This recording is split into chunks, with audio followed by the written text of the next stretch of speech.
उत्तर प्रदेश के जनपद कानपुर से इस वक्त की बड़ी खबर। आला अधिकारी बड़े बड़े दावे करते हैं और कई बार स्वच्छता अभियान भी चलाया गया, उनकी यह सारे दावेदारी फेल नजर आ रही है। ऐसा ही एक नज़ारा देखने को मिला किदवई नगर के वार्ड 14 के जोन 3 में। स्थानीय लोगों ने बताया कि हमारे इलाके में कई महीनों तक साफ सफाई नहीं होती है और यहाँ तक कि कोई सफाई कर्मचारी भी नहीं आया, जिसके चलते हम लोग आए दिन बीमार पड़ते रहते हैं। कभी डेंगू, कभी मलेरिया जैसे बीमारी का शिकार बन जाते हैं। पार्षद से जब साफ सफाई की बात करते हैं तो पार्षद सुनील कनौजिया कह देते हैं कि मेरे इलाके में नहीं आता है। वह तो दूसरे पार्षद चौधरी मुकेश सिंह के पास जाते हैं तो वह कह देते हैं कि मेरे इलाके में नहीं आता, वार्ड 14 में आता है। आप सुनील कनौजिया पार्षद जी के पास जाइए।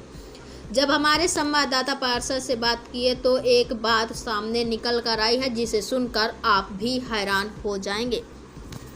पार्षद ने कहा कि वह इलाका मेरे वार्ड में गलती से जुड़ गया है और मुझे 290 सफाई कर्मचारी चाहिए, तो आला अधिकारियों ने मुझे केवल 60 ही कर्मचारी दिए हैं। इसकी शिकायत कई बार किया पर अभी तक मुझे कोई भी सफाई कर्मचारी नहीं मिला। हम क्या करें? आखिर भ्रष्टाचार कौन? बड़े बड़े आला अधिकारी या क्षेत्रीय पार्षद, आखिर इन पर कब कसेगा सरकार अपना शिकंजा? यूपी क्राइम अलर्ट से संवाददाता सुनील तिवारी की विशेष रिपोर्ट।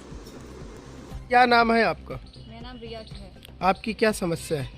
यहाँ पे गंदगी की समस्या है। यहाँ पे गंदगी की वजह से कितने मच्छर और बीमारियाँ होती है। घर में इतने सारे बच्चे हैं और इतनी सारी गंदगी है। यहाँ पे ना कभी सफाई होती है, ना कोई जमादार आता है झाड़ू लगाने के लिए, ना कभी गाड़ी आती कूड़ा गाड़ी, और जगह गंदगी फैलती ही चली जा रही है। ये जो कूड़ा का ढेर पड़ा हुआ है, जब आप हटाने की बात करते हैं तो क्या आपने पार्षद जी से कभी ये शिकायत की आपने? हमेशा जब भी वोट मांगने आते तब शिकायत करो तो अगले दिन तो साफ हो जाएगा, उसके बाद फिर वैसे ही काम है।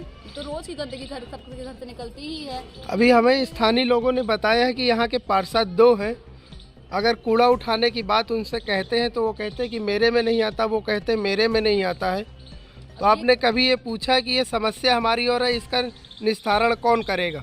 अब वही तो है ना, सब देख देख के चले जाते हैं। हाँ हम आएंगे, हम करवाएंगे, बस अगले बार करवाते हैं, फिर उसके बाद तो फिर वैसे ही गंदगी ना। उसके फिर बाद में कंप्लेन करो। कितनी बार इंसान कंप्लेन करता रहेगा? रोज रोज आके कंप्लेन ही उनके पास करते रहे। क्या आपके गली में सफाई कर्मचारी साफ करने आता है? आते ही नहीं है, तो कोई भी कर्मचारी है ही नहीं यहाँ पे। कोई परमानेंट कोई कर्मचारी नहीं है। अगर कोई बंद जाए तो वो रेगुलर सफाई करे तो कम से कम गंदगी भी नहीं फैलेगी। ठीक है भाई साहब, आपका क्या नाम है? मेरा नाम हरीस्वरूप तिवारी है। बिहार सब लोग निक्कू भैया कहते हैं। और इस क्षेत्र में ये वार्ड पहले 38 में था। इसको सुनील कनौजिया वर्तमान पार्षद हैं। उन्होंने अपने लालच में इस वार्ड को 14 में जोड़ा और इस वार्ड की ये दुर्दशा फैला रखी है। गंदगी से मतलब डेंगू पैदा हो रहा है और बच्चे बीमार होते हैं, सुमर लौटते हैं। इससे बड़ी समस्या है, जो कि कहने फ़ोन करने पे भी उनका कोई आश्वासन मिलता है, बाकी काम कुछ नहीं है, काम हवा में है। हमें आपके पीछे इतना कूड़ा दिख रहा है, कूड़े का ढेर। स्थानीय लोगों ने भी कहा है कि यहाँ कोई सफाई कर्मचारी नहीं आता है। आप पार्षद के कार्यशैली से कितने संतुष्ट हैं? ये पैसे संतुष्ट नहीं है।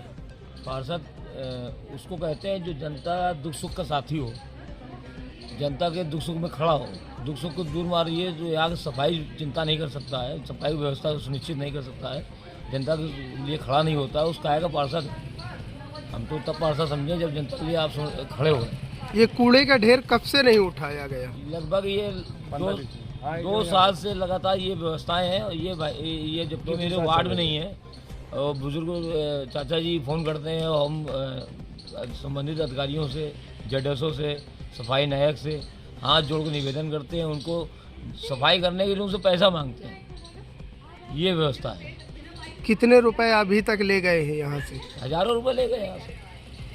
सरकारी तनख्वाह मिलने के बाद जब आदमी की सफाई नहीं होती, वो बेचारे मजबूर होकर देना पड़ता है उन लोगों को। नहीं वो आते हैं प्राइवेट कर्मचारी लगा के काम करते हैं। नहीं बेचारे 80 साल के बुजुर्ग हैं, वो बेचारे झाड़ू लगाते हैं। कैसा पार्षद ऐसा पार्षद होता है चाहिए।